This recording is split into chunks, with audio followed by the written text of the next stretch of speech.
भीतीदायक घटना नांदेडमधली आपल्याच महाराष्ट्रात घडलेली. काय घडलं बरं? तिकडे पश्चिम बंगालची निवडणूक सुरू होती. नाशिकमधल्या TCS कंपनीत जे काही जिहादचं प्रकरण घडलं त्याचा तपास सुरू होता. भारतभर घडणाऱ्या अशा अनेक घटनांचे पडसाद हे उमटतच होते आणि त्यातूनच अशी ही एक भयानक बातमी धडकली. तसं पाहिलं तर आता नांदेड शहरामध्ये शीख लोकांची संख्या जास्त आहे. त्यांच्या धर्माप्रमाणे त्यांना शस्त्र बाळगण्याचा परवाना आहे. तरीसुद्धा एकाच ठिकाणी छापा मारल्यानंतर शेकडो तलवारी, शेकडो खंजर, 2 प्रकारचे खंजीर, एक काळपट कलरची मूठ असलेला, दुसरा थोडासा सोनेरी मूठ असलेला, असे शेकडो खंजीर, शेकडो तलवारी. असं सांगितलं जातं की जवळपास 43 लाख रुपयाचा हा सगळा मिळून मुद्देमाल आहे. नांदेड पोलिसांचे मनःपूर्वक मी अभिनंदन करेन की कुठेतरी काहीतरी पाणी मुरत होतं. त्याच्यामुळं ज्या इंटेलिजन्स विभागाने इतकी अचूक टीप दिली आणि त्यानंतर जी छापेमारी झाली, त्यामुळं नक्कीच प्रत्येक व्यक्ती, या कार्यात सहभाग घेणारी सरकारी अधिकारी अभिनंदनास पात्र आहे. तुम्ही विचार करा मित्रांनो की 43 लाखाचा हा तलवारी आणि खंजीर असा इतक्या मोठ्या प्रमाणात साठा सापडणं, मग नक्की काय, कोणाचं प्लॅनिंग काय होतं, हा प्रश्न निर्माण होतो ना. कारण निवडणुकीचं वारं तामिळनाडू, पश्चिम बंगाल, केरळा या राज्यात जरी होतं तरीसुद्धा नांदेडमध्ये असा महाराष्ट्राच्या धर्तीवर इतका मोठा शस्त्रसाठा सापडणं हे नक्कीच धक्कादायक आणि आता त्याची पाळंमुळं तिथपर्यंत आपल्याला नक्की पोहोचावं लागेल. कोणी एवढ्या मोठ्या प्रमाणात शस्त्रसाठा मागवला होता, तो कुठे ठेवणार होते, नक्की या शस्त्रसाठ्याचा उपयोग कशासाठी आणि कधी, म्हणजेच कुठे काही दंगली घडवण्याचा मनसुबा कुठल्या काही संस्थेचा होता का, कोणत्या संघटनेचं या सगळ्या गोष्टींना पाठबळ आहे. आता ह्या सगळ्या गोष्टी तपासादरम्यान हळूहळू सगळ्या बाहेर येतील आणि जनतेला नक्की माहीत होईल.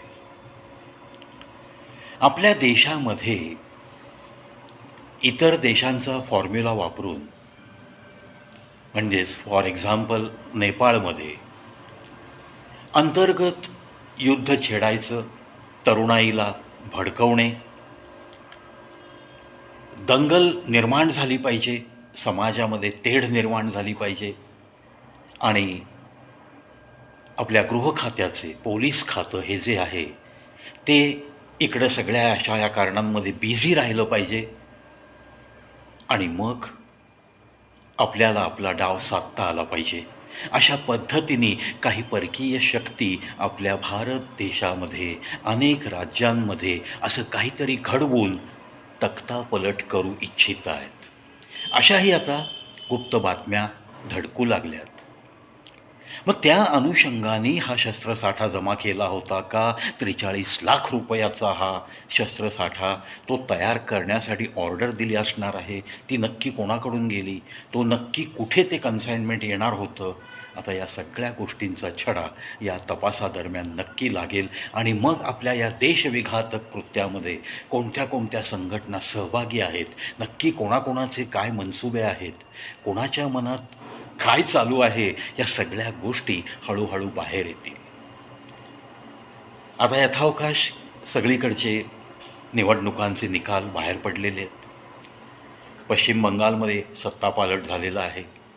तामिळनाडूमध्ये एक नवा पक्ष वरती येतो आहे आणि एक सिने अभिनेता ज्याला बघण्यासाठी जनता तामिळनाडूची खूप उत्सुक असते, विजय थलपती, त्यांच्या पक्षाने बाजी मारलेली आहे. सत्तापालट होऊन ठिकठिकाणी नवे मुख्यमंत्री बसतील. अर्थात राज्य कोणतंही असो, महाराष्ट्राच्या आपल्या या राज्याचा कुठल्याही या निवडणुकांशी जरी कुठेही दुरान्वये संबंध नसला तरीसुद्धा इथून तिकडं काही होणार होतं का? का मग इथंच काही आता गृहयुद्ध छेडण्याचा काही प्लॅन आहे का? अशा या सगळ्या गोष्टींच्या पाळंमुळं खणून काढून त्याच्या तळापर्यंत नक्की आपलं प्रशासन पोहोचेल. आणि जे कोणी निवडून आलेले आहेत त्या सर्वांना कवी प्रवीश शोतर्फे लाख लाख अभिनंदन मी करतो. नवीन चीफ मिनिस्टर त्या जागी बसतील आणि त्यांनासुद्धा त्यांचा कार्यकाळ चांगला जावा. आणि एकंदरीतच आपल्या देशातलं हे असं जे काही गढूळ वातावरण, कधी काही अशी छापेमारीमध्ये इतका मोठा शस्त्रसाठा सापडणं, कुठेतरी कोट्यावधी रुपयाचं ड्रग सापडणं आणि तरुणाईला बर्बाद करण्याचा तो प्लॅन मध्येच असा उद्ध्वस्त होणं, अशा काही घटना जेव्हा घडतात तेव्हा मात्र आपल्या देशाच्या आंतरिक सुरक्षेच्या बाबतीत काळजी वाटू लागते. या समाजामध्ये कुठेतरी कुठल्या तरी दोन धर्मामध्ये तेढ निर्माण करून दंगल सदृश वातावरण निर्माण करायचं, त्याच्यामध्ये मग सामान्य माणूस होरपळला जातो. सामान्यांची कदाचित कत्तलसुद्धा होऊ शकते.